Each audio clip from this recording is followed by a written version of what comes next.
فأعوذ بالله من الشيطان الرجيم. بسم الله الرحمن الرحيم. يوم يعض الظالم على يديه وقال تعالى يا ويلتى ليتني لم أتخذ فلانا خليلا أو كما صدق الله العظيم. وقال رسول الله صلى الله عليه وسلم المرء مع من أحب أو كما قال عليه الصلاة والسلام.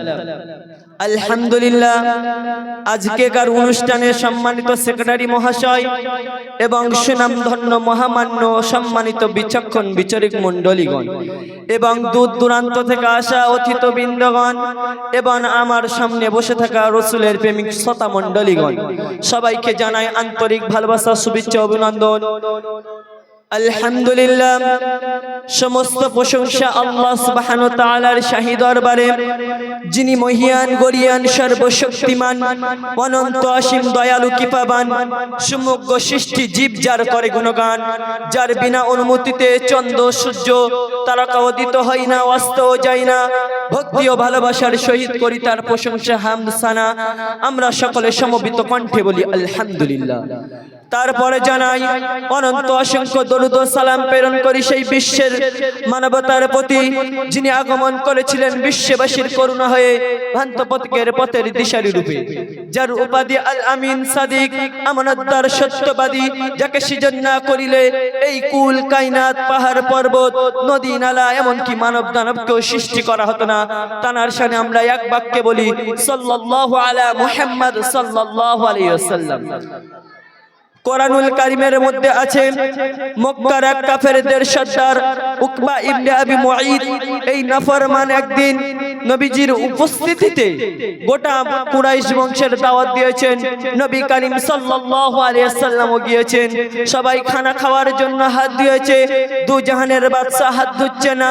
উকবা ইবনে আবু মুঈদ বলল, মুহাম্মদ তুমি হাত ধুচ্ছ না কেন, খানা খাবে না? তখন নবীজি বললেন, চাচাজি আমি আপনার বাড়িতে খানা খাবো না, আমি আপনার বাড়িতে খানা খাবো না। যদি আপনি আমার কলেমা পড়ে নাও আমি তাহলে আপনার বাড়িতে খানা খাবো।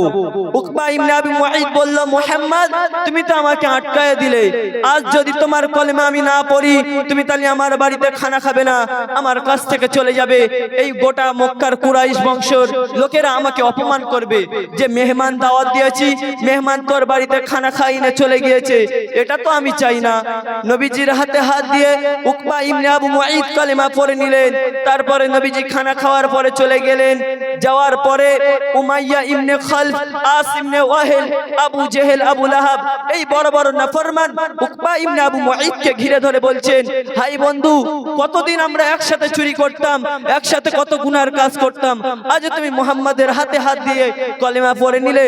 তখন উকবা ইবনে আবু মুঈদ বলছেন, বন্ধু আমি যদি না কলেমা পড়তাম মুহাম্মদ আমার বাড়ি থেকে খানা খাবে না, চলে যাবে, এটা তো আমি চাই না, আমাকে লোক অপমান করবে, এটা তো আমি চাই না, আমি এই জন্য তার কালেমা পড়ে নিলাম। তখন আবু জেহেল বলছে, বন্ধু তুমি যদি আমাদের এই বন্ধুত্ব থেকে রাখতে চাও মুহাম্মাদের সামনে গিয়ে মুহাম্মাদের সামনে থুতু ফেলে তার কালেমা তাকে ফেরত দেবে। এই উকবা ইবনে আবু মুঈদ এই নাফরমানদের কথা শুনে নবীজির সামনে গিয়ে থুতু মেরে বলছে, এই মুহাম্মদ তোর কালেমা তোকে ফেরত দিলাম। নবীজি ঝরঝর ঝরঝর করে কাঁদছে। আল্লাহ রাব্বুল আলামিন সহ্য করতে পারলেন না, জিবরাইলকে বলল, আমার জিবরাইল তুমি এই আয়াতটা নিয়ে আমার বন্ধুর কাছে দাও, ইয়াউমা ইয়াউযু যালিমু আলা ইয়াদাই।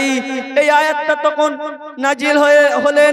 এই আয়াতটা যখন নবীজির কাছে আসলেন, নবীজি বলছেন যে এই নাফরমান তুই আমাকে ক্ষতি করলি না, তুই তোর নফসের ক্ষতি করলি। তুই যে এই আমল দিয়ে বলছিলি যে তোর কালেমা তোকে ফেরত দিলাম, কাল কিয়ামতের দিন অচিরে এই আমুল এই দাঁত দিয়ে চিবুতে চিবুতে এই কোন পর্যন্ত খেয়ে বলবি, ইয়া ওয়াইলাতা লাইতানি লাম আত্তাখিদ ফুলালান খলিলা। হাই মন্দ কপাল, দুনিয়াতে যদি ওই বন্ধুর কথা না শুনতাম আজ তাহলে আমার এত কষ্টের মধ্যে আসতে হতো না। তাই আমার বলার উদ্দেশ্য হলো, বন্ধু হাদিসের মধ্যে নবী করিম সাল্লাল্লাহু আলাইহি ওয়াসাল্লাম তার পাক জবানে বললেন, আল মাররু মা'a মান আহাব্বা, তুমি যার সাথে বন্ধুত্ব করবে তার সাথে তার হাসর হবে। তাই হযরত আলী রাদিয়াল্লাহু তাআলা আনহু বলেন, তুমি বন্ধু বানাও ওই ব্যক্তির সাথে যেই ব্যক্তি তোমাকে নামাজের উপদেশ দেবে।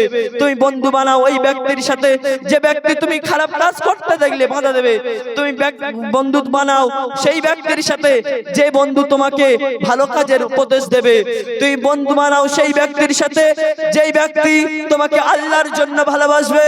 তুমি বন্ধু বানাও সেই ব্যক্তির সাথে যে বন্ধু তোমাকে জান্নাত পর্যন্ত নিয়ে যাবে। মনে রাখো বন্ধু, রাস্তা যত কঠিন হবে তোমার গন্তব্যস্থান তত সুন্দর হবে। মনে রাখো বন্ধু, অভাবী হও কিন্তু নিচু স্বভাবী হয় না। এই বলে আমার সংক্ষিপ্ত বক্তব্য শেষ করিলাম। ওয়া আখির দাওয়ানা আনিল হামদুলিল্লাহি রাব্বিল আলামিন। আসসালামু আলাইকুম ওয়া রাহমাতুল্লাহি ওয়া বারাকাতুহু।